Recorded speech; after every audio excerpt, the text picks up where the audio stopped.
Live from Momo Pizzeria and Ristorante Studios at 44th and O. Morning radio for the entire capital city. This is LNK Today with Jack and Friends on the voice of Lincoln, 1499.3 KLIN. But first,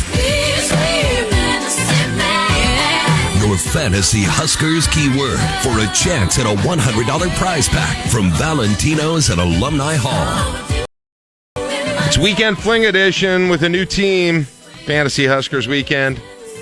What you picked this week is a team in the top 25 you believe is going to score the most points this week because Nebraska doesn't have a game. And so, yeah, we're allowing you to step out on Nebraska for one weekend and pick someone new to cheer for, but we want you back at it, right back at it after that.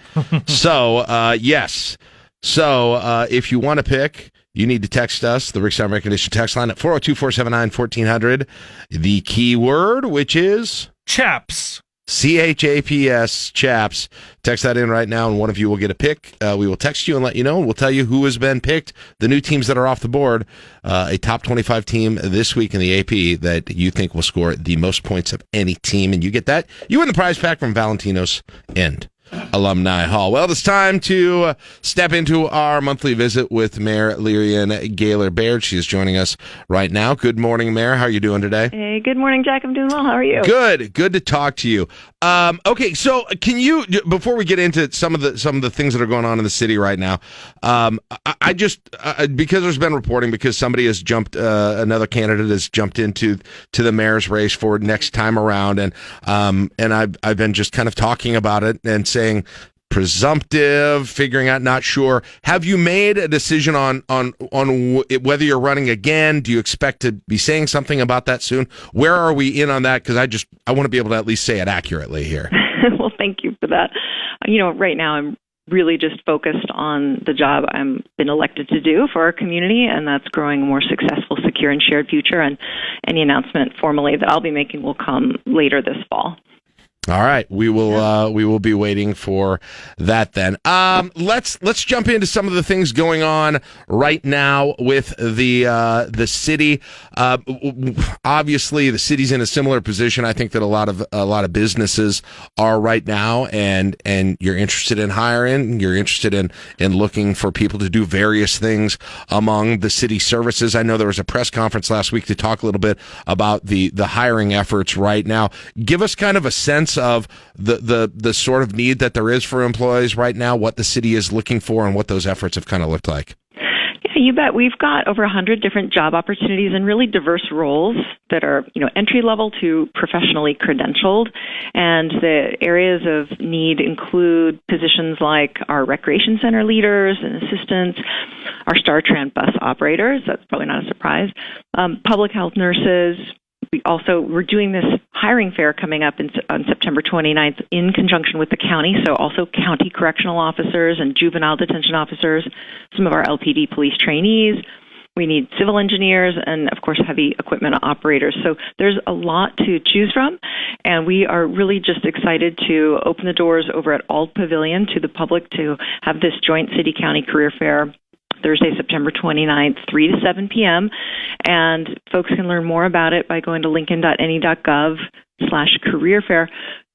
We just really think there's really a lot of meaningful career work at the city with competitive pay and benefits and an opportunity to really grow skills and careers here. So we're looking forward to welcoming the public to learn more. It's interesting because I know, hiring is something that so many private businesses are focused on and needing right now. And I'm sure the same thing, whatever overriding economic issues, community issues that are happening impacts the city in these same places, when looking to hire. And so, of course, that's something that you're thinking about right now. Do you deal with that in the city? I mean, do you have constraints on how you can deal with that when it comes to the city, different than a private business might? Or what does that effort look like from a city perspective when you need people to fill some of these jobs and they're not always there? Yeah, I mean, we definitely experience competition for workforce, just like so many employers across the community. And I think one of the things that we have to offer, that's especially important to the workforce of today, is a career of meaningful purpose. I mean, many of young professionals these days are looking for a career with does more than just pay the bills, that it also has meaningful work in service to the community. And so that is one competitive advantage we have to offer here. And, we'll continue to put the word out and try to reach people through various media, and we hope that they will see the benefits of working for the city. Let's talk a little bit about the building and development progress across the city right now. It feels like you've been in some periods here recently where you've seen a lot of cranes, you've seen a lot of construction, and all of those. Where are we at with some of those larger projects, and just kind of how is that with everything going on with the economy right now, which we just talked about, the job market? How has it impacted that part of the city over the course of the last year or two post-pandemic? Yeah, I mean, we have building that is booming across the city. Like you said, the cranes that you see in the skyline. About this same time last year, we were on track to surpass $1 billion in value of permitted building and construction. And we did surpass it in 2021. And just this week, we already surpassed last year's total valuation with 1.1 in valued permits. So we are setting another annual record.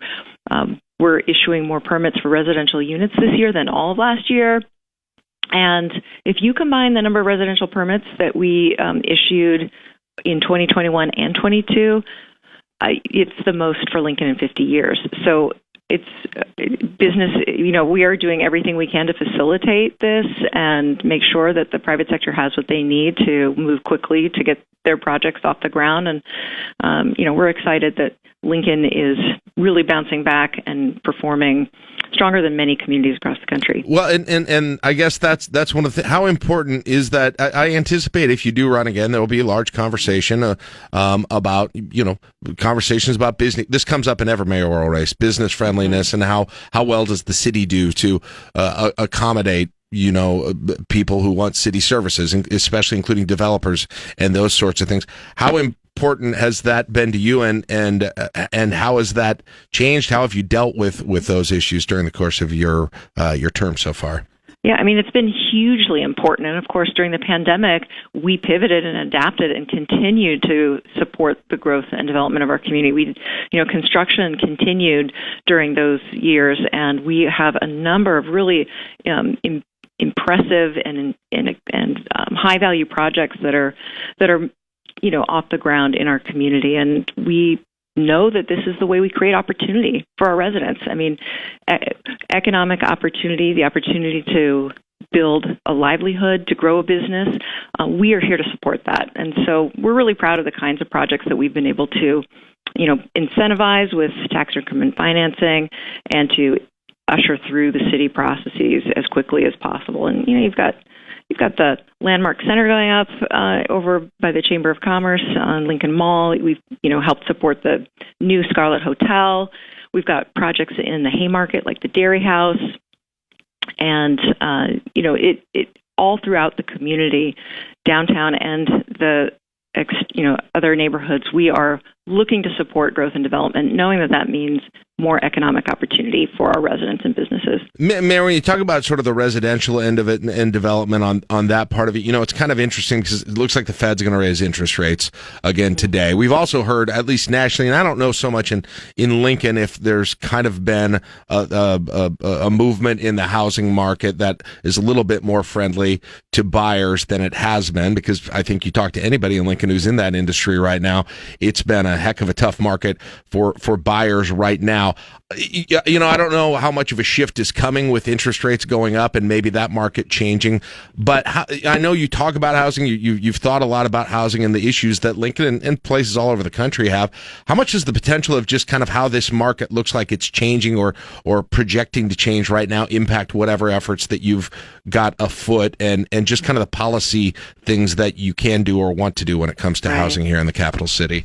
Well, we're laser focused on the creation of housing and the rehabilitation of our existing housing stock, because we know there is significant demand. And while the Fed will be doing its thing to help stabilize inflation, we're going to continue to support housing projects as they come through the community, because what we're seeing in Lincoln and what cities are seeing all across the country, especially as remote work becomes maybe less of a pandemic moment and a continued way of doing business, we're seeing that downtowns in particular are having increased demand for residential, where office may have dominated in the past. So we know that as we continue to support projects, we're seeing an organic demand for more residential, particularly in the downtown, and we're going to meet that demand.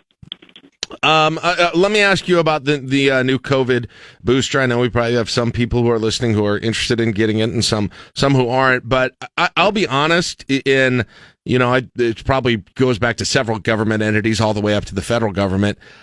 I'm in news and I'm still a little confused, to be honest. Just, do I get this? Can I get this if I want to? Do I get it? Can I get it? When do I?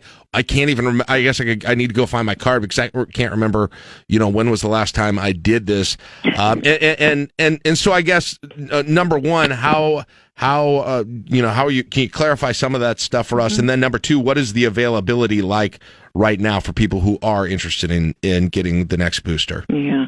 Right. Well, I always want to recommend highly that folks consult with their doctor, because having that conversation about what's right for them is incredibly important as you make a health-related decision. If you go to the CDC website or if you go to covid19.lincoln.ne.gov, you can find more information about when and where you can get a COVID booster shot. We are going to be doing more clinics. We started offering some with those updated boosters last week and have provided over 1,000 doses Friday and Saturday. What we would want to say is that an updated booster is really important.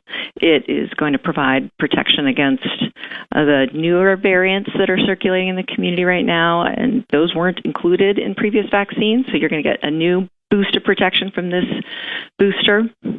And it's also going to help with the previous strains of COVID as well. And if you heard on our last briefing, we had Dr. Reichmuth back, a pulmonologist here in Lincoln, and he was touting some of the data.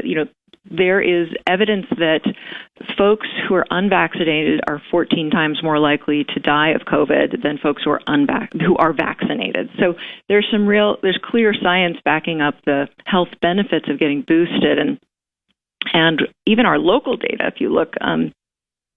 Almost 75% of the COVID cases over the last month have been in people who aren't up to date on their vaccines or who aren't vaccinated, period. So it's just a good thing to do as we head into the fall and winter season when the virus might have a chance to spread more widely. And the health department can help make appointments, or you can go to vaccines.gov. But are there limits on who, I understand maybe not kids necessarily, but are there limits on who can do these, who's eligible for them, age, otherwise, right, those sorts of things? Who can do that if they want to? Right. The clinics that we're offering this week are for our community members ages 12 and older. Okay. And those are by appointment. And if you go to vaccines.gov, you can see the various vaccines that are being offered by pharmacies. And depending on the age, it might be 12 and up or 18 and up, depending on the type of vaccine. Okay. And then pediatricians are continuing, and medical community is continuing to vaccinate our youngest residents. Sure. But the boosters are recommended. In terms of the clinics, though, yeah. Mm-hmm. Got it. Mm-hmm. Very good. All right, Mayor. Hey, I appreciate it. I hope we all get to enjoy something that actually feels like fall in Lincoln. Yeah. It was 103 yesterday. Do you know that? 103. It felt like a bath out there for sure. It was a 7-degree. It beat the previous record high by 7 degrees. That's probably not happened yet in your tenure as mayor. So probably a record-breaking day. Let's just do some more unprecedented things. What do you say? There you go. Hey, Mayor, I appreciate it. We'll talk to you again next month. All right. Thank you. Mayor Leirion Gaylor Baird joining us right now on the Rick Stein Recognition Text Line. All right, we'll take a break. Caleb's got sports. I got news. Got John Bishop coming up next. We still got a lot more. Don't leave. It's LNK Today with Jack and Friends on KLIN. I like the local news because it doesn't get into all these politics. Get today's top news and sports directly to your inbox. Sign up for the Daily at KLIN.com.